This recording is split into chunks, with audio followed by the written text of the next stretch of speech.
You know what? Unboxing. I don't want to brag, but Then don't do it. But I'm already mid word. Do it. Bombas has sponsored one of my podcasts. I'm not trying to brag. That's awesome. I love them.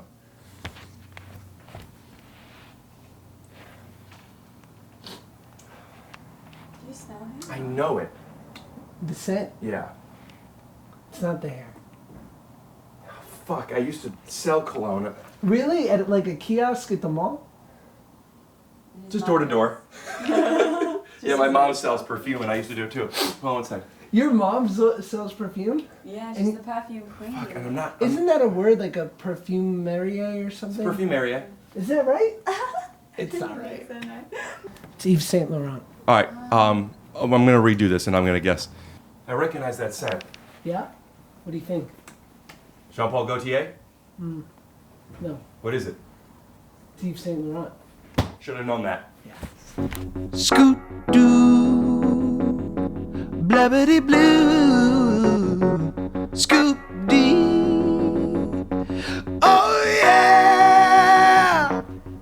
What I like about the fragrance the most, which is a compliment to you and not the fragrance, is that I needed to find where to smell it because it wasn't too much. Thank you. Which means you spray and you walk into it. I don't know. You spray it on you? I actually spray pretty aggressively. No, in the morning I do a 1, 2, 3. A 1, a 2 in the back, and then maybe either left or right. I mean, I would say that's too much, but I guess by the evening time, it's fine. It settles. But it's why I love the scent, because it's not too much. You heard it here first. Take Your Shoes Off, sponsored by Jean Paul Gaultier and Hanes. We'll be right back. I got it. If you're looking for just the right flooring, you need choices. And at Marshall Carpet One, you'll certainly find them. Hello. How are your cans? Good. Yeah, you sound good on mine. Yeah, me too. Same? I think you're allowed to still say me too. Okay. Right? I don't know. I've not understood you two or me too forever. What have you not understood about you two? Not like the new Me Too, but like just like in phrasing, like when someone says love you or like miss ya, you too. I miss you too. I guess it's just you too. That would be me too. Okay, I'm going to say it to you, Rick. Miss you, man. Hey, me too. But that feels odd. Me too. I miss me too. I miss you as well. I too share this feeling of missing somebody. But you wouldn't say you too in a direct way. All right, what about this? Have a good day. You too. So the you two makes sense to you, right? Yes. Because that the made a day lot is of collective. So I want to find a me too example that would work for you. Wow, me too. Yeah, thanks. Same. Wow. We'll be right back with a word from our sponsors. I don't know. So make the right choice and visit Marshall Carpet One and Rug Gallery. And we promise, with more than 50 years as a family-owned business, we've got you covered. And we're back. Yeah, man. The slashing every day they're going out of business with those sales. I think it's an incredible weave on those rugs. Thank you. Yeah, sure. Or should I say, me too. Yeah. That was right. That one worked. So you came over here a couple months ago and I did your podcast. Yeah. Which is cool. You have a traveling, what do you call it? A mobile kit? What did you call it? A nomadic podcast. Yeah, an MP. You just, Nomadcast. you always do it at the guest's place. Not always. I have a studio as well. When do you use studio versus? I think when people don't want me in their home. Yeah? Yeah. So you prefer to go to their place? No, I would say that the value and the currency of going to someone's place is 50-50. Like in your case, you welcomed it with open arms. Come on. It's like getting Postmates. Yeah. It was beautiful. Whereas there are other people who, I don't know why, they want to go somewhere to feel more professional. And perhaps because in many scenarios, I've reached out to them on Instagram and I'm an utter stranger, other than the fact that like I have a check mark. So perhaps I'm not an utter kook. They would feel more comfortable at a studio. Yeah, I guess that makes sense. Yeah. There is something to the blue check where it's like, they got to be okay. Yeah, the blue check says if they kill me it's going to get noticed. Right. Yeah, they have something to lose. Yeah, I have a blue check, and what I've noticed is people respond. Like, people will read what I send them. So same thing. A lot of my guests, you and I, although coincidentally met years ago at a physical therapist. I don't know if you even remember that. Shout out to JMP Physical Therapy, by the way. Best. You a Rocky guy? Who? Of course, I'm a Rocky guy. Best there. So, and then we ran into each other auditioning, but the way we connected online. Yeah, and also Hugo's. Why are we orbiting each other's lives so much? I have a theory, but I bet you have a better one. Let me hear it.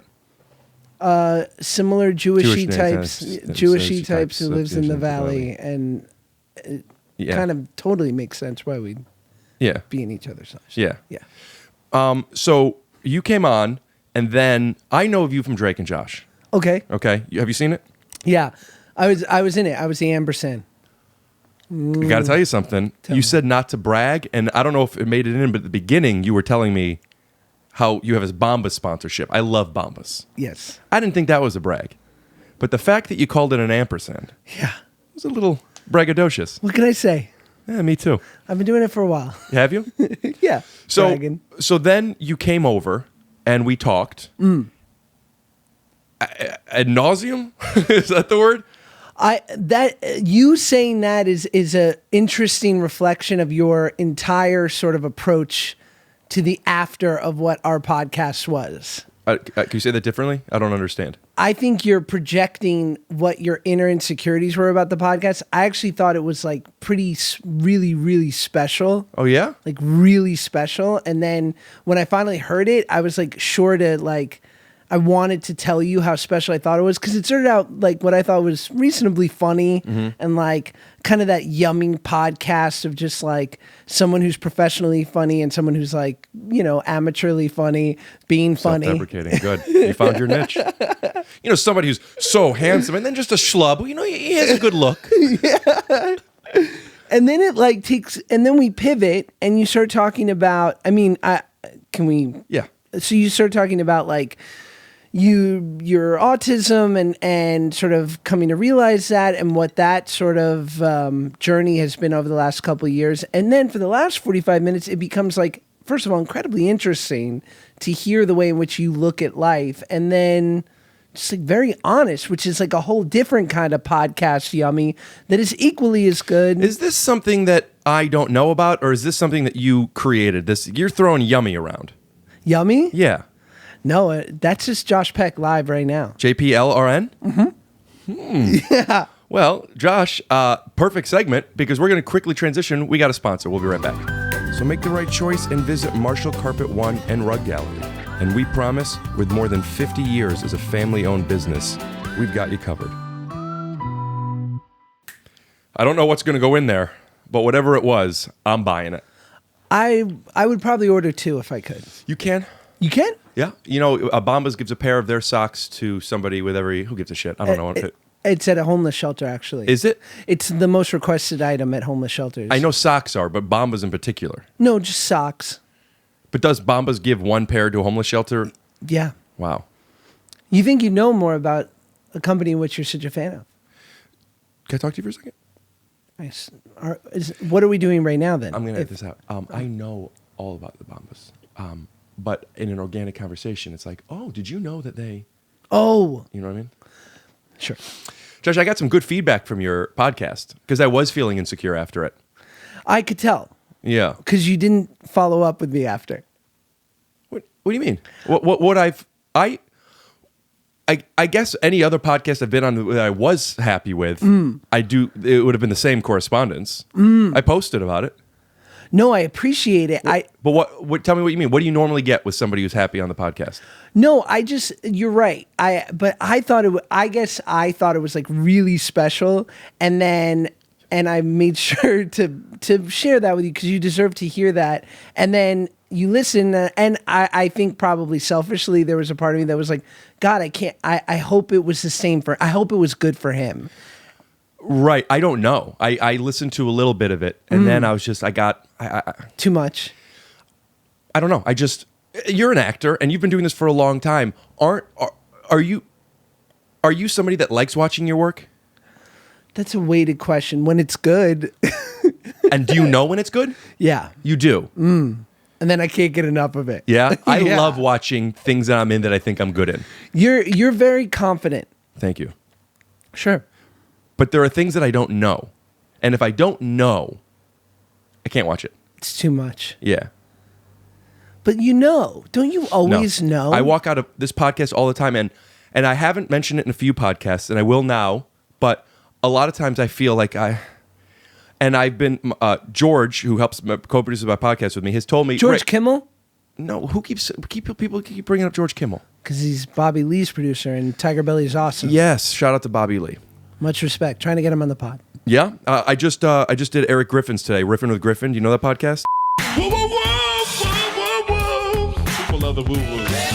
I watch. Would you like to get on the singing mic, Rick? All right. Yeah. We on the riffin' with Griffin. It's different dripping and riffing, but never stop at the bissin' and never stop what you missing. You gotta push it and coming and cricket grumping and growing, but never stopping it. Go when you flowing, riffin' with Griffin. Okay, I did not expect that. Cause we're riffing with Griffin. You're killing it, Rick. Do you know that podcast? Of course. I love Eric. He's the man. But I did it right before this. My girlfriend had to help me figure out, because you're coming over now, and this is my podcast, and I want this to shine, and I love the way my podcast looks. I want you to want to share it. You know what I mean? Yes. I'm done. After the Eric, it was so many bits. I'm exhausted even thinking about it. I get that. But I did so much, and then I never have coffee this late, but I wanted to have the energy with you. So I'm having a little bit of a coffee. Nice. But I was getting excited because I found out that I'm about to do my first Tiger Belly. I've never been on it. Mazel. Have you been on it? No, of course not. Why do you? No, of course. You're one of the biggest YouTube guys in the world. Why are you saying it like that? Well, thanks. I mean, it's because I don't know him. I would love to get into this conversation with you. Sure. I want to get into the superficial, who we know, YouTube stuff. Okay. Okay. And I guess I preface that because that might not be something you want to talk about. So if at any moment you're feeling like this is corny, this is not for podcasts. This is, let's get a coffee afterwards and talk about it because I want to talk to you about this. Okay. I went away. Once you came over, I started watching your stuff. I've seen stuff, but after we talked, I started watching it. And you put out so much content. Yeah, a reasonable amount. It's a full-time job. It's kind of my weird, started out as something like that was a side job that has become a predominant thing in my life and a great sort of revenue source and just like a fun, easy way to be funny and express myself and make a little bit of scratch to support my family. So I'm not fucking complaining. It's kind of great. And it's just you and your buddies. Yeah, it's it's like Jackass Light. It's like we don't hurt ourselves, we just eat a lot. Betty said that it's like watching a Christian Jackass. I'm like, obviously he's so Jewish. She goes, I know, but it's like not as, what is the word? She said it's more like wholesome. She's a keeper. Yeah. Smart.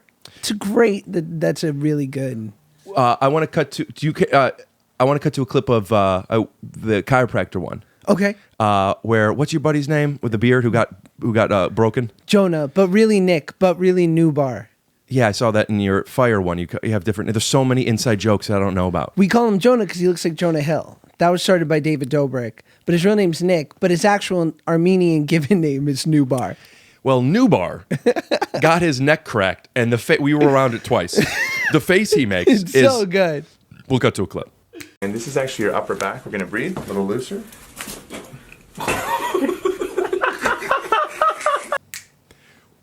You guys, it seems like it's on the fly. This takes me so long to edit, and I love it, and that's what it is, so that's what it's going to continue to be. But you found a nice niche where it seems like people are I saw it with Jason Nash, you said. It's like we're all friends, but we don't know them, and they know us. Right. People want to watch you do anything. Yeah. Right? Yeah, there's an interesting dynamic. Like, do you know Jason? So Jason, I did a movie, Futile and Stupid Gesture, and I played Harold Ramis. Jason sent me a message, said he liked me in it, and then we've started following each other since. And he said he's going to come on the podcast at some point, but we haven't figured He it out. would be great. He's an interesting guy because he's so like he's like calm and so big at the same time. Yeah. Am I saying that right? Yeah, He's like a goofball, but like you don't know it. He vacillates in between these like huge swings of like being like very small and nuanced, and then like completely unapologetically massive and shticky and bitty. But he's also like, the beauty of what's happened with Jason is, and I've known him now for like almost 8 years, is that he was this guy who was always great, and you could tell from like he was like. He was in the scene. Like, so many people knew him and loved him, and they just hadn't found the right vehicle for him. And now at like 43, he gets on YouTube, And the hair of a teenager, by the way. God, it's not fair. Well, it's not fair. Beautiful. I'm watching you guys, and it's just like you guys are 12. Your hair is incredible. You're one to talk. I appreciate it. I have character hair. You have hot guy hair. I don't You know ha- if that's true. On your wedding vlog, when you're doing your little bullshit dance, and I say bullshit because I'm a little upset with you. You have watched my things. Yeah, I've been watching since we met. I watch your stuff. Thanks, Rick. My girlfriend, I showed her the first vlog because that was like you have like you guys do stuff, you do vlog, you have different things. So I wanted to watch the beginning of that one, and you're getting married, and you're coming out, and you're doing a little bullshit dance, and she's like, "How come?" Because she's lives in London. She goes, "How come all American boys could dance?" And I'm like, I didn't get jealous. I'm a good dancer. Yeah. I'm a good dancer. Are But you? Yeah. How good? What's good? We'll cut to a clip.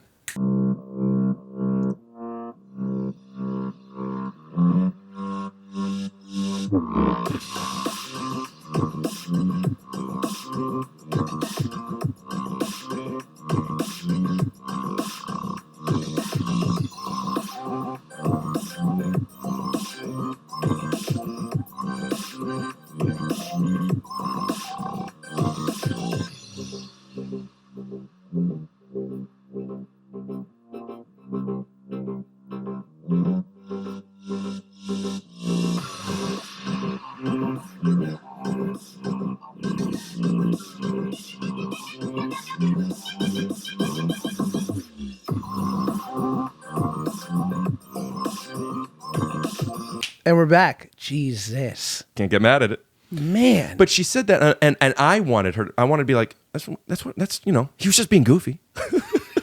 Point I was making is your hair is a fucking porno in that thing. Okay? Yeah, because it's relaxed.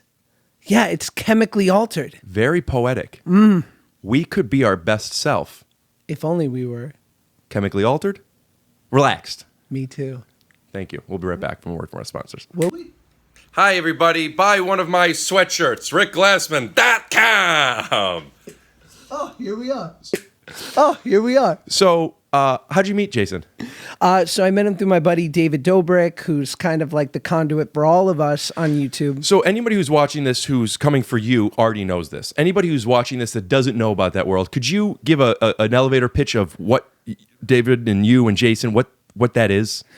Yeah, I mean, I sort of came to it later, but David sort of started with a bunch of our friends doing like these, 3 times a week vlogs. And to your point, it was a version of like Jackass meets old school. And it just was friends hanging out.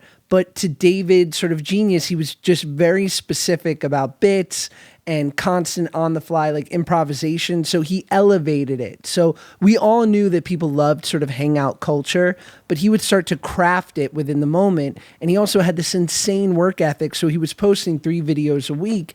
And it started this fandom to the point now where he's like one of the biggest YouTubers in the world. Yeah. And one thing of the many things that I love about David was that he knew Jason randomly, just they hadn't really worked together. And he saw Jason at a stand-up club on like a Tuesday night, in a room not totally full. So it sounds like the conditions were not for Jason to thrive. No, it was tough. Go on. And he sees Jason and goes, "You're really funny. And we should be shooting more together. Like, why don't you come over tomorrow?" And, 3 years later, the rest is history. Like, he gave him the platform that he needed to really shine, and sort of was like, you're this talent that no one knows quite what to do with you yet. And like, I think I get it. And I actually have a clip of that time that David saw Jason at that comedy club that was not too busy on a Tuesday. they were filming? We'll be right back. How you guys doing? My name's Jason, and man, for Tuesday night, this sure is a rough. My sister just flew in from Minnesota, and boy, my butt arm's tired. I didn't know that they recorded flappers that regularly. Yeah. Yeah, wow. Yeah. That's Burbank for you. Do you like the snap thing I'm doing? It's fine. Yeah? Yeah. I haven't really shown you what it could do, though. Have you done this? This is... It's a part of It's it. a big part of the show. I would say it's one of the characters of the show. So it's working. You tell me. It's good. Yeah. It's really good. Yeah. I'm sorry. Don't worry about it. Okay. Fix the microphone a little bit. Oh, sorry. So, how do you This get... is nice. It's... I want to have... I don't want just podcast merchandise. I want people that, even if they don't know the podcast, they would wear it. Yeah. Yeah. Which, I don't know if it matters, but you get it at rickglassman.com. Promo code BOOBS for 10% off. Maybe we'll go back though. You want to go now? Yeah. Yeah. What is going on? Is that the Virgin Mary? Yes. Okay. But to me, it's just a good shirt and not a statement. I thought you were going to say, to me, it's just Mary. I like her. Yeah. Yeah. It's just She's Mary. funny. Is she? Yeah. We had her on the podcast. I did a holiday series. I did 8 nights of TYSO, where we did 8 holiday episodes, and we got Mary to come on for one. How nice. Yeah. Who's repping Mary right now? She's with William Morris. An Endeavor? William Morrison? Or just William Morris? That's the crazy thing. She's just William Morris. No. Yeah. They made a deal for her. It's Virgin Mary. Yeah. Although in LA, there's a lot of temptation, but I don't want to get into that right now. What I do want to get into is the sweet moolah. Okay? Yeah. I want to talk about moolah. Dumb cash money. I want to talk about DCM. Okay? Yes. You do a video. Yeah. You put them up every Wednesday. Why Wednesdays? No, that's just what my banner says, but I have no regular cadence or posting schedule.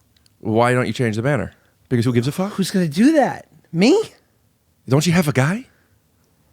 You don't have a banner guy? No, should Hey, I? if there's any banner guys out there listening, Listen, reach out to Josh Peck. Don't reach out. You're not going to get a reply. I don't need them in my email with the inbox. Hey, Why'd you just get so New York? I'm the banner guy. Why are you so like, I don't want to do this, and then all of a sudden, when you realize that I'm not going to read my inbox, I don't give a flying fuck, no, I don't need a banner, you just get very New York. Sometimes I do. It's sticky. It's sticky bitty shtick, Yeah, who you telling? right? Cut to me with a mustache. Who am I telling?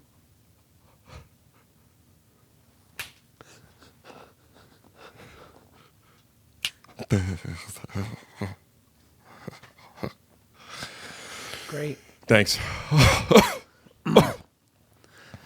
So yeah, my girlfriend's from London. Oh, yeah? Yeah, it's cool. She got nice tits.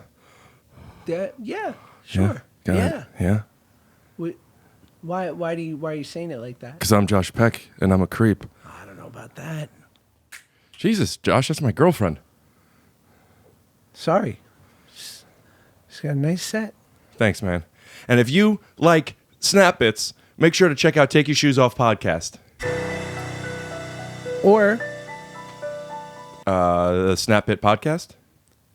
is that a thing? Yeah. It's with Bill Maher and David Duchovny. Bill Murray, Yeah. He's guests on it a lot. 2 BMs. Yeah. Which, if I had 1 BM every day, I would be satisfied. You're a big fan of Imagine- BMs. You have something on your... You got it. I try to take one, I would say every day, but I try to take one all day. Because you're getting the poison out.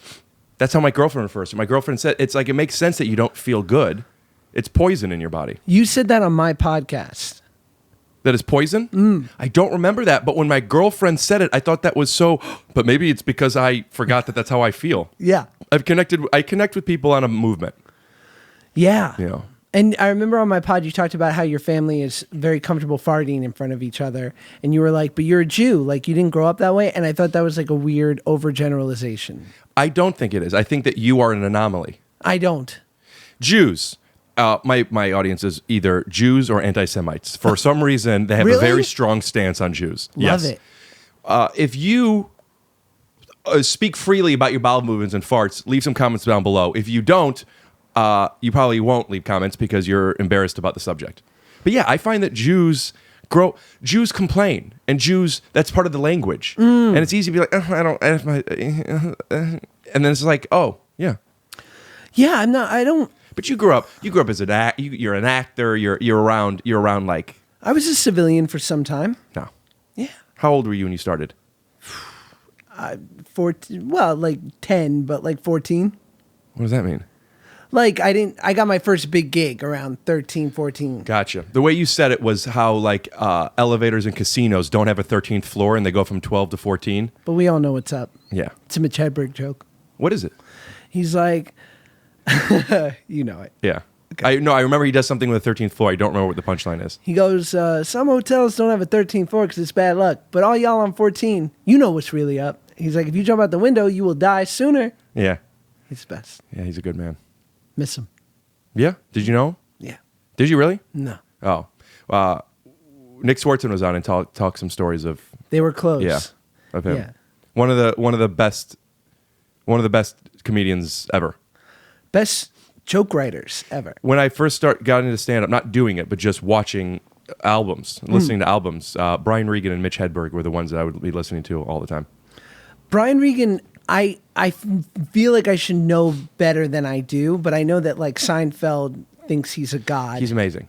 What's so amazing about him? He is, it's just easy jokes, but like not easy to come up with. It's just easy to digest. He had a bit, do you remember when there was the peanut butter and jelly and I don't remember what it was, but it was in one jar? Sure. And it was Yeah. strips of it or something. And he was just doing, in product development, them coming up with it. He's like, I love peanut butter and jelly. Love it. But 2 jars. And it was just like this point. He was just so upset about it. And he played this character. And it was just like, oh, I never thought of it that way. Yeah. He has a bit, I don't remember what the joke is, but it's just the fate. I just remember that I think about this whenever I go in an elevator. Just when you walk up to somebody that you meet somebody by an elevator, you do. Yes. It's just easy stuff like that. So good. Do you ever think about what you would have done if you weren't a comedian? Yes. What would you have done? Basketball player? Yes. Doesn't count. Why? It's not realistic. 100%. I had a 10-day contract with the Cavs when I moved out here, and I chose to come here. No. 100%. The I had a 10-day contract with the Cleveland Cavaliers, and if you want, check out my Blake Griffin episode. I still have the contract saved. the Temple Beth Cavaliers of Cleveland, Ohio, your local synagogue, the intramural Yes, sports team, right? but the Cavaliers nonetheless. I don't want to digress. I want to talk to you about Moolah. You didn't have a 10-day contract. It didn't. What does it matter? The point is, I'm an excellent athlete. What I want to talk to you about is kashish. Okay. You make a living in addition to another living, but I'm saying you make enough of a living from YouTube. Yeah. I feel really lucky. Do you ever not want to make the videos? Does it ever feel like work? You know what? It became this weird thing, right? Where How many subscribers do you have? 3+ million. Yeah. Which is YouTube subscribers to me are harder. It's harder to. Because there's no like discover page. There's like a trending, but it's and interestingly, I find like your YouTube fans are diehard, down to clown for you. They're down for you. But I think it's also a weird agreement, right? Because like everyone's on Instagram and a lot of people are on Twitter. And so the transaction there feels like less valuable because it's a picture. You also spend less time per media. Post, You'll right. see something, you'll look at a whole bunch. You watch one of your videos, it's 10 minutes. You may just check in to watch one video and leave. And I think enough YouTube people have sort of, and it's all uptown champagne problems, but enough YouTube people have sort of like shared their experience with like, it can be pretty grueling. And so I think What's the most grueling part? Editing? I think like, editing, and especially, luckily I have a really good setup and my thing's pretty hands off. Then how come you don't have a banner guy? This is not important. You bring up banners, and I'm from Staten Island. I'm going to go full New York every time you bring up this bullshit Fugazi banner. Could you say that anymore? Sorry? Fugazi? Fugazi. Yeah. It's a fake. It's bullshit. Bullshit. when this comes out, I'll let you know. And on that day, you're gonna change your banner. We're gonna see the reaction. We're gonna make your banner say "Take your shoes off" podcast. You gonna get me a guy? I got a guy. Anybody who's a banner guy. I don't mean a guy that can make a banner. We can look up the aspect ratio. You know, a little Photoshop. I'm talking about a banner guy. I need to see I-9s of some of the banner work that you've done. You contact me. I'll go through it. I'll figure it out. I'm going to send you a banner. Did you just take my thing? I borrowed it. Okay. Well, you return it. Yeah. Right. So a video of you post a few a week. One or two. But you always post one. You at least post one a week. I try to, yeah. Same. I did 8 episodes in 8 days over the holidays. Yeah. It was 12 hours a day editing. My girlfriend got here. She flew in from London. Her arms were tired. And for the first 5 days she was here, I was on the computer nonstop. You're nuts. Then I got sick, and I had to come up with an episode. And it's fucking exhausting. It's so much work, but I don't want to miss a week. Why don't you have a kid, like a kid that you're paying $100 an hour to do this? I have since, during these past few months, I do a lot of bits, a lot of editing, and there's a certain tone that I have that I want.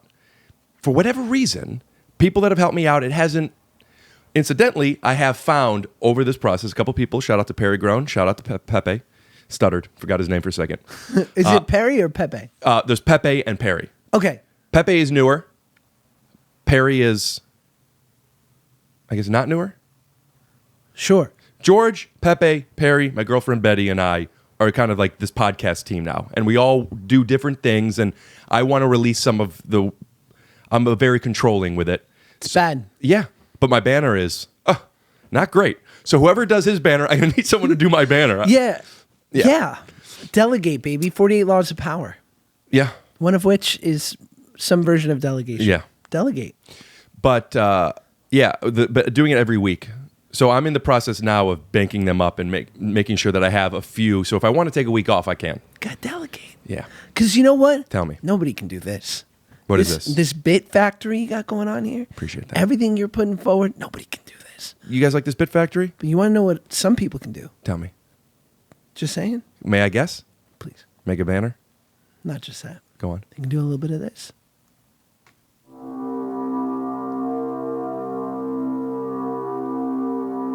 They can move clips. I don't know. That looked pretty complicated. I think if anyone can do it, it's Perry and or Pepe. Okay. Mm-hmm. You put up a video a week. What do you average? You average like half a mil? Sure. Do you not know? No. Really? I don't really, like I do this and I feel like very lucky to be able to do it, but it's like, I'm not like into the data and the metrics of it. I could definitely be doing it way better if I paid more attention to it. But for me, it's like, it's this great sort of system that allows me to feel creative and right, productive. You get to make something all the time. I'm always making something, and then I can do my podcasts or auditions or whatever, be writing something. What do you put more time into, your podcast or your YouTube channel? YouTube, but podcast is my passion. It just, like you can only, like, because this is, your podcast is a beautiful production. Mine is just more straight. Like you saw what we did. If someone that doesn't know anything about you and I was going to send someone something of yours, would you want me to send them one of your YouTube videos or one of your podcasts? Oh, I don't know. Podcasts or maybe like a movie that I was really proud of. Sure. I meant more the two because the YouTube and the podcast, this is like, even if people who make a lot of money, it's relatively rinky-dink. We do it on our own. Maybe we have a couple of people helping us out, but it's not a production. Sure. So like we are in control of this. That's why I asked, because you're in control of this. What are you choosing to do with your time? Some people don't create anything. Some people try and make something in particular. Personally, and see what you do, in the meantime, let's just make some shit. Yes, I think that's right. What do you make for a video? I don't know. It depends. You have to know. That's bullshit. You don't know because it changed. You're on YouTube. I don't need an exact number, but I'm saying one video. One video that does really well, and then it has to be a time. Everything is sort of dictated by like the advertising schedule. So there are times of the year where advertisers are spending more money. Oh, you're talking about getting sponsored. I'm just talking about just from the YouTube. That's what I'm talking about. Oh, really? So like different times of the year you make more? Right, like the last part of the year because people are spending for the holidays so much. So that means you're going to get more ads from probably some of the biggest companies. And thus, probably what you'd make on that video in April is different than what you'd make at the end of November. What are you making in April? I don't know. A good video could be a couple grand. That's it? I mean, can we go back? You got to snap. 30 grand That much? on the low end. Fuck YouTube. It's such a different game, man. Where do you make most of your money from? Acting. And Stand up. Right. So, are you a paid regular at the store? No. How much you get paid if you're a paid regular? $15 per set. 15. Yeah. And most guys do what, 2 or 3 a night there? No. I mean, Belly, OR, main. no, you know, the people that are there a lot. I've talked about this on the podcast a bit. For whatever reason, Comedy Store and it's not working. Okay. They don't want me there. Fuck them. And no, I mean- I want to be there.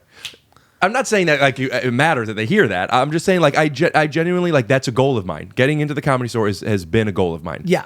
And the people that play there a lot are there, 3 to 5 times a week, sometimes more, sometimes less. But so it's not every night. It's not, sometimes they do multiple sets.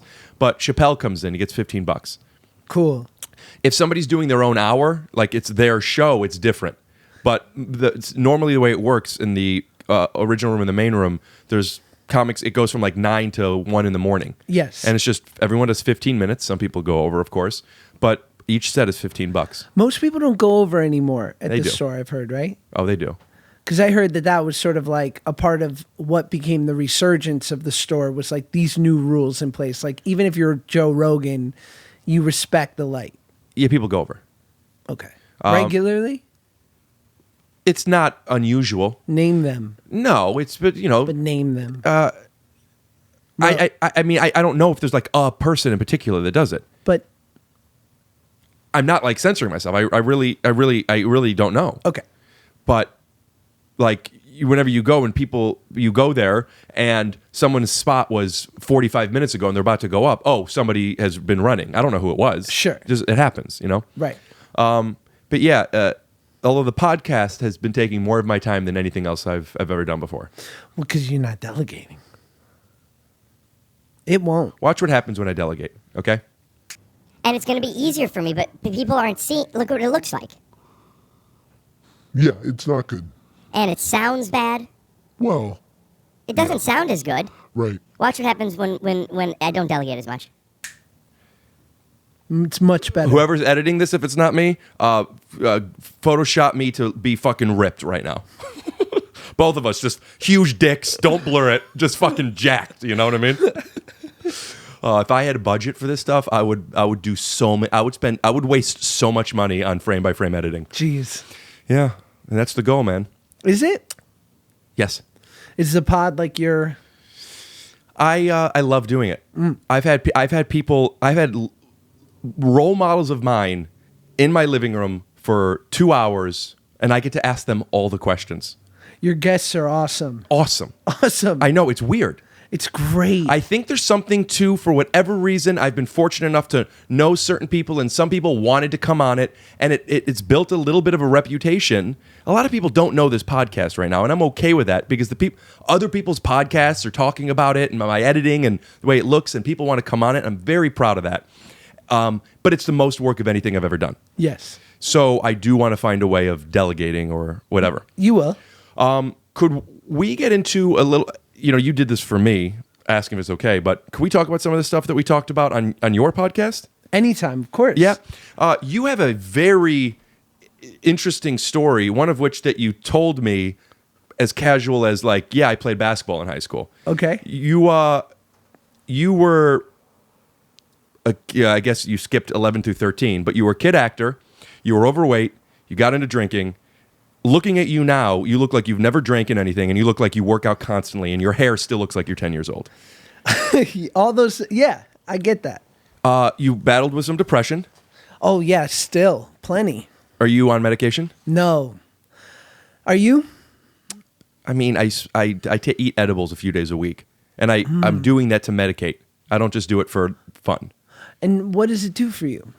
In a similar way to what your hair looked like before your wedding, it just relaxed me. I like that. It did. It does. It's like I'm very anxious. Are you? Very anxious, especially in my house. Take your shoes off is because it's like this is one rule that everyone understands. But I have so many. I never wanted people in my house. Yeah. And this is forcing me to have people in my house. Are you more comfortable with it now? Yeah, through immersion. I've done it, and it's like sometimes people will come over, their shoes are off, and then they forgot their phone, so they'll walk over here and get their phone, and they stepped on the rug. And I learned something that logically makes sense, but it still affects me emotionally, which is, my rug's okay. I'm okay. Somebody stepped on my rug a year ago. I'm hot. I'm done. Yeah. I can't deal with it. So weed lets me see it the way that I want to see it. It lets my logical side take over the emotional side. Because it's sort of like just pulling back the veil. Getting a little buzz. I'm just making sure the cameras are still going. Oh, solid. Sometimes, like I said, I've had people on that are, thank you for being here, and then I lose the 2-shot or something, or it's blurry or something. No, killer. Is that okay? I think it's okay. Just call it a now. If this 2-shot is blurry after I did that mustache bit that wasn't necessary, it wasn't worth it. Don't you talk shit about the mustache bit.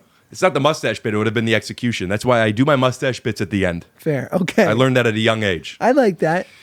So yeah, but I don't want to talk about my anxiety. I want to talk about your depression. I want to talk about you being in shape. I want to talk about why and how important that is. And something else, you're a good-looking guy, right? And Thanks. The way you responded meant you don't identify as one. No. And that's the best kind of guy. It's the best kind of person. But you're good looking. I've always been good looking. Right. I see hot guys who are funny, and I know that they were fat kid or whatever version of that is. But I also I begrudge. Do you get annoyed by really good looking guys that are almost funny but not quite? And I always want to say, isn't it enough that you're really, really gifted in the looks department? Like that you hit the genetic lottery? Right. Like just being kind of sweet and dopey and maybe not dopey, but I always, and it's something that I track in certain people, and I have to make sure that I'm not doing it in myself. It's trying to be all things all the time. Meaning you want to be something that you're not? Well, when I was really heavy, it was comedy was a coping mechanism How old for are me. you talking? Teenager, young teenager. Yeah. Till I was about 19 or Right. 7. I started losing weight when I was about 17. So it was all about being funny as a defense mechanism, Right. but it worked for me. And then it was then I just wanted to be all the guys that I had looked up to and dreamed of having those. Who are those guys? I don't even know. It's not one particular guy. It was just I wanted to be whatever version of a leading man I thought. Mine was one guy, Will Smith, period. That's it. And Really? the story still. What movie? I Am Legend? Fresh Prince. Fair. Well, I'm watching somebody be goofy and cool at the same time, and I had goofy down. He is the archetype for that, isn't he? Yeah. Yeah, he's pretty great. You ever meet him? No, you have? Yeah. Really? Yeah. From what? Why? We just hung out once for I was hosting this charity function, and we were in a green room together, and we wound up chatting for an hour. But you had your podcast equipment. This was 10 years ago.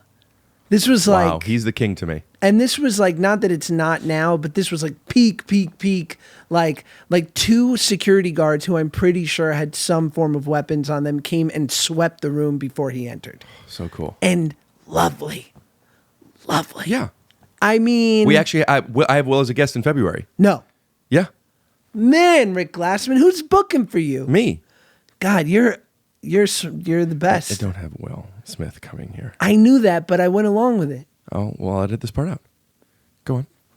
Man, Rick, you are the man. Will Smith, Willard Smith. I forgot to mention why, all my cups are, but I thought about giving, when I gave you that cup, I saw that you were Casey Jones. Yeah, That's fucking nutso. it was fun. That's awesome. Pretty great. I guess I'm digressing too much. No, not at all. You're a child actor. The interview stuff, I got to ask because some people I want to hear. I got to hear origin stories. How do you get on Drake and Josh? was doing stand-up comedy in New York. I did. Is that easy? It's for stand-up. For those of you that don't know, you cannot get in if you're not 21. So if I have a cousin who's 20, if he doesn't have a fake ID, he can't even sneak in the back door. You get in trouble with it. So some comedians start very young, and you have to find clubs that are willing to let that happen. Was that Yes. ever an obstacle for you? But I think it's like Mitch Hedberg, funny enough, has a joke about how you're not allowed to smoke in a club unless it's like part of a performance. So he started to smoke a pipe during his act. And so I think like you can have a kid in a 21 and over place if it's like part of the show. Like there's some weird loopholes. But yeah, I was getting snuck in the back door. I was like 11 years old. Do you have any footage of that? Too much. Really? You can't have any of it. You tell me. Let me tell you a little bit about myself. I'm the son of a single parent. I was born during the Great Depression. My mother's. Found you on Rosie O'Donnell or something. Frick. Yeah. Yeah, that was huge. So you're doing stand-up Doing stand-up. at 11. What's a joke? What do you say at 11? I don't even know. It was all like, it was like 5 minutes of like shticky, making fun of kids at school, doing impressions of my mom. Like, but I had a couple singers. I had a couple winners. You don't remember one zinger? No, I made this mistake Of what? Telling a zinger on the thing? of telling a joke on a talk show from when I was 12 and being like, how cute is that? And it fell flat so hard body karate, I'll never do Can I it give you a again. pitch of how you could do that? Yeah. When you're telling that joke, it's not about the joke. It's about you telling that joke as a kid. Oh. So instead of performing the joke, now you're just telling a story. I was 12 years old. I said blah blah blah blah blah blah. I thought that was hysterical. Yes. You know, it's a what's the word? It starts with an A. If I don't Apple. Yes, it's an apple. Yeah. Whoever's editing this, I'll text you whatever the word was. We'll put it up here. And put an apple in my hand. Yeah, obviously. And then make the apple spin. And this is why this podcast is so expensive. Crazy. What is the fucking word? Well, I already put it in. Can I just tell you how I approach my YouTube channel and it doesn't make it okay? Yes. I shoot a video on a Canon 80D, completely handheld, pretty shaky. No lavalier mics. You just use onboard mics. Onboard mics, not even a shotgun mic. The mic built into the camera. Listen, I know. Okay. I then hand it over to my lovely friend Joe, who's my editor, who does an assembly cut. Shout out his Insta. It's Joe. At it's Joe. Or will you do that? Yeah. Okay. You can text it to me. We'll put it in. At it's Joe. Really? It's Joe? What the fuck does that mean? It's Joe. Okay, go on. He makes an assembly quick. I've seen the way this kid works. Yeah. Quick. Shoots it over to me. We transfer. And then I spend about 20-minute polish. That's what I was saying before. I set this up. What's up? I set this up as this thing with a lot of edits, and that's what the product is. You established something that was what it was, so now you're just continuing what you established. Fair. I can't just all of a sudden go back to this. Look at the framing. It's terrible. Nice. You know what I mean? Nice. So you're an 11-year-old kid. You're doing stand-up. Yes. What was one of your bits? I don't remember. I wish I did. All right. I want to cut to the clip of you on whatever talk show that was, bombing, telling that story. It and was coming so back. bad. What talk show? I don't remember. All right, so you're in New York. You're in Staten Island. No. I'm actually from Hell's Kitchen. I just picked a very most New Yorky shit I could think of. So you mean you lied? Yes. Isn't it fun? Do you ever lie? No, Never. very rarely. It actually gets in the way of my stand-up sometimes. Why? I've talked about this on this podcast before, but repeating material, it makes me feel like I'm lying to the audience. And I'm trying to I am getting past that, but I haven't yet. Do you know what the audience would say on a night where you're trying some new shit that's not quite hitting? Show me the good stuff. Yeah. Yeah. You know what I'd say? I can't. Not for you. I feel like I'm lying. It's not for you. No, I do now. You know what they would say? Lie to us, please. You know what they're doing on Netflix? Lying to us. Yeah. And we love it. You're 100% right. Dave Chappelle's winning the Mark Twain Award tonight. Because he lies. Why tonight? Well, it airs tonight on PBS. I follow Neil Brennan. Oh, and he said it? Well, I guess I'll have to post this tonight. Do it. Tell me more, please. I start auditioning. I booked this Nickelodeon movie in Canada for 3 months with Chevy Chase and Chris Elliott. And I'm there. What's the movie? Snow Day. And I'm 12 years old. Up until that point, I had auditioned for that show, All That, a lot. Did you ever hear? Yeah. Oh, right. You worked with Amanda Bynes. Yeah. Yeah, of course. Yeah. And it was my dream because it was like SNL for kids. I could never get on it. I think I auditioned like 11 times. Wow. Yeah. So it's like you have a wholesome jackass, but you wanted SNL for kids. Like there's all these like cleaner, nicer versions of these other shows that's kind of like your market. A little bit, Or yeah. your brand. Like it seems like certain things inspired you and you want to do your version of it. It's true. And also because like you're right that there is like a bit of a virtuous side to it. And also like you can't be dirty on YouTube if you want to monetize really? things. No, this is really crass. All right. Also, whoever's editing this, just put a huge cock on me in between that thing. Go ahead. I guess I'll just send you a picture of my cock. Cool. I know. Do you a guy that takes naked pictures of yourself? No. Never? When I first got a cell phone and picture messages were a thing, I used to do what is called I called them a Schwanzbaum, where I would message people because this was pre-dick pics. This was a different time. Wow. And people would open their phone and they'd be like, oh, and then there's a big rock hard fucking Rock hard you're sending I'm it? sending a medium hard. That's sociopathic. That's weird. What would you send? Something medium?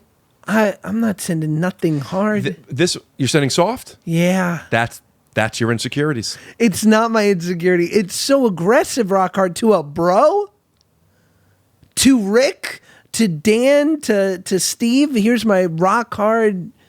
It's a little much. I'm an alpha. Okay. I'm an alpha. Let's pull my pants on now, you know what I mean? So you were 12 years old. And you auditioned for All That 11 times and you never got on it. Never got on it. Right. But the president of Nickelodeon somehow like took a shine to me, and he was on set a lot while we're making this movie in Canada. Uh-huh. And my mom, being like the wonderful Jewish mother that she is like, and she was like, he likes you. Mention that you want to do All That. You've auditioned 11 times. And I did. And I'll never forget, 9 months later, he called and said, I want you to know that the movie's a hit, and I'm going to fly you and your mom out to California to be on the Amanda Show, which was like the All That spin-off with Amanda. And It was the Keenan and Kel for Amanda Bynes. yeah. And then from the Amanda Show, when Drake and I started working together on that show, they gave us our own Keenan and Kel from the Amanda Show. It's nuts. Nuts. How did that make you become an alcoholic? Just being a child actor in general. Is it that simple? Maybe Is it that simple? no Are you missing a childhood? No dad. I had a really good childhood. Right. Yeah. You seem like you have a mom that I know. She's awesome. What's her Instagram? We'll plug it. No, she doesn't. Thank God. kidding, I know. Don't I don't plug tag her my mom either. Facebook. Never. She like my mom posts like literally my wife follows my mom. God bless my mom and my wife equally. Okay, and I would and I would say, and it's funny because my wife and like my kid will like I'll take a cute photo of them, but not something that my wife perhaps would want for like social media to see. And your kid is 1, right? Yeah. Okay. And I'll forward it to my mom and be like, how sweet is this? And she'll be like, that is so lovely. And then it's on the Facebook right away. You don't post about your child, or do you? I do a little bit. I really try not to. Right. Yeah. Do you have a reason for that? Because I get it, but why? Well, I think he deserves anonymity until he decides that Right. he doesn't want it. And your mom is just posting. But I mean, it's to her whatever 500 Facebook followers in Jersey. But my wife will sometimes see it on her page and go like, like. But it's sweet. It's sweet. So the first couple of years of that show, your life changes the first year of it. You're on a No, not at all. It's actually bigger today than it was ever was. I remember it being big then. It wasn't. It was just like a kid's show. It was like, and it was on 15 years ago. Like, Yeah, that's nuts. it's just been on reruns forever, which is dope. But I think like the memeable social media nature of it has really kept it. Yeah. And to the credit of the people that created the show and made it, it's like,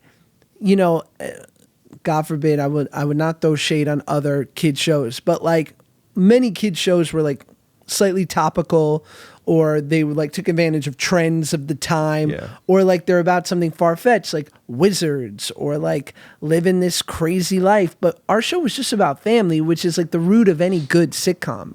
So it kind of travels. It can like withstand the test of time because it doesn't age that quickly, because it's just brothers and an evil sister and dopey parents and everyone kind of interacting. Did you enjoy making it? Yeah. Did you feel good on it? Yeah, I didn't like being fat, but other than that, it was all good. Did you want to not be fat? Yeah. Yeah? Yeah. Oh, yeah. Why did you wait until 17? Well, I don't know why. I wasn't ready, I think. So that's a trigger for you still. What do you Right? mean? Being fat. Like are you still very conscious of what you eat now? Because you look good. Thank you. You look And good. Thank you. We look good. But like You you too. obviously have to work at that. Yeah, to a certain extent, but like I don't think about it too much anymore. I work out because I like to, and I like the effect that it has. Helps with your depression. Yes, it Were you a helps. depressed kid?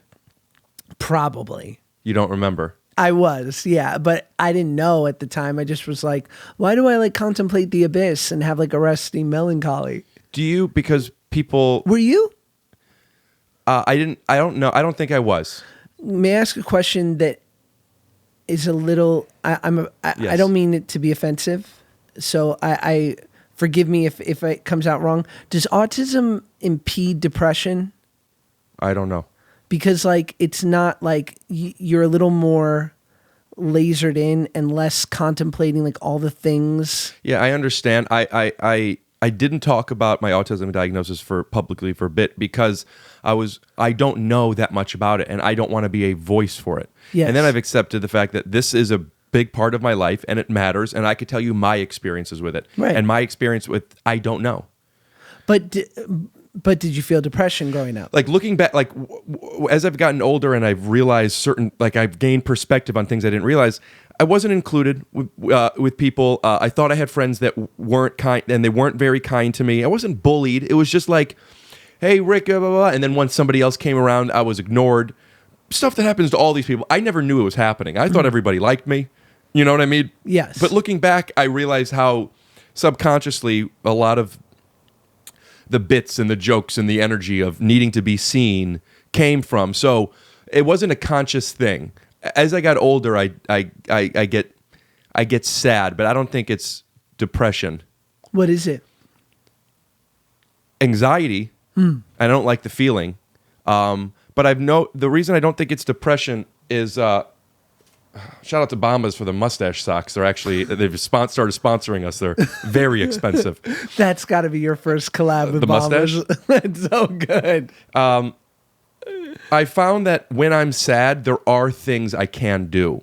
Exercising, creating stuff, Yeah. keeping busy. Situational. Yeah. Yeah. So it's not like, it doesn't feel like no matter what I do, I mean, that happens sometimes. I don't know. I don't know enough about it. I'm not educated enough. I get sad. Okay. But a lot of times the sad is, I could control it, or I need to control it. I want to control it. And I go do something. I make something. I edit something.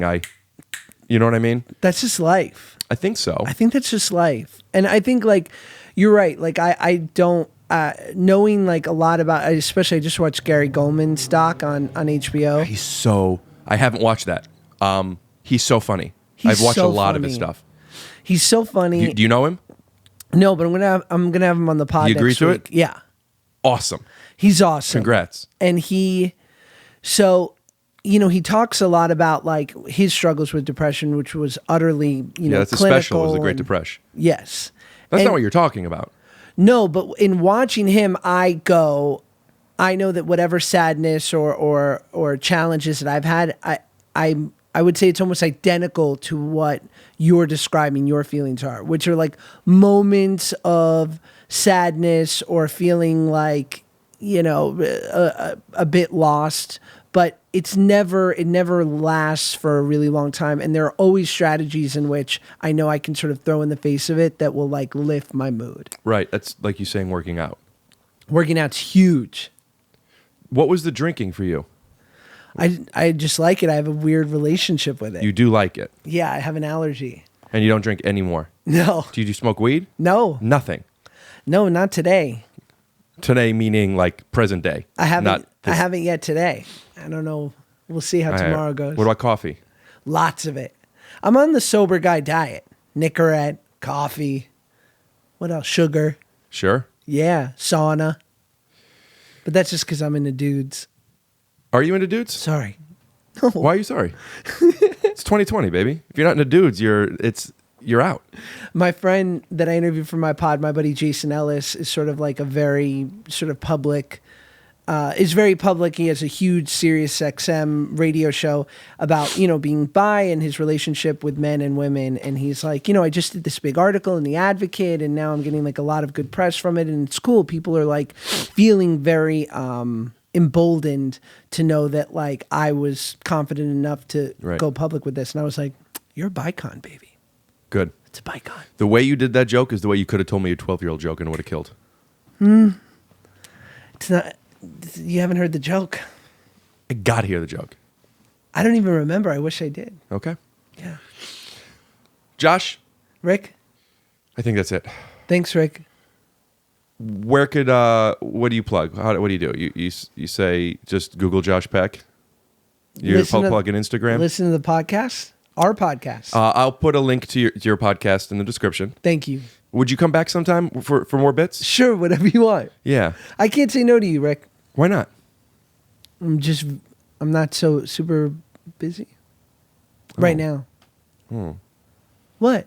I don't know. There's something about like I thought you were going to give me a compliment, but it was more about like you're lonely. I'm not lonely. Okay. How do you end your podcasts? I have one question that I ask everyone. Oh, right. It's the same question. Yeah. I forgot what it was. I remember you told me that, and I thought that was a great idea. And then I thought, I'm going to do that. Now I don't even remember that you did that. Yeah. What's the question? What are your 1 or 2 Rick Glassman commandments, truths that you have discovered that you'd want to impress upon someone else? Interesting, because I usually end my podcast with saying, what are your 1 or 2 Josh Peck commandments that you would like to impress upon a couple of people or something like that? Impress. Impress? Oh, as in like put on, not like to impress. Although I was talking to a writer the other day, like a really respectable, like, I'll bleep it. Tell me who. You don't have to. I'm bleeping it. But he said Neil Strauss. Okay. And he was like, impress upon. He wasn't on my pod, but he asked me that similar question. We were grabbing a bite, and he was like, impress upon seems pretty forceful. Yeah. I didn't realize. I thought it was like very like I want to impress. Like impress to me seems to like you're sprinkling fairy dust of knowledge, just like. Well, that's more of a sprinkle. It doesn't involve a press. An impress is like if I'm sealing an envelope with wax, you need to leave a mark. Like press like this. Yeah, like silly putty on a newspaper. SPOANP. Tell me your 1 or 2 Josh Peck commandments that you would like to sprinkle upon somebody. People ask me this a lot on my pod when I ask them. They go, well, what are yours? Right. Because they don't really know where to start. And like, I like Gary Shandling talked a lot about like, forget the old story, which I think is sort of like just an age old tenet of like shedding your old self. And like, I don't know what, I'd be interested to hear your thought. To me, a lot of adulthood is so much more about letting go than adding to. Would you agree? Yeah. Yeah. That's why I was talking about with the anxiety and the letting people come and like relax. That's my version of that is letting go of is specifically in control, or should I say to delegate better. It's just let things be. Yes.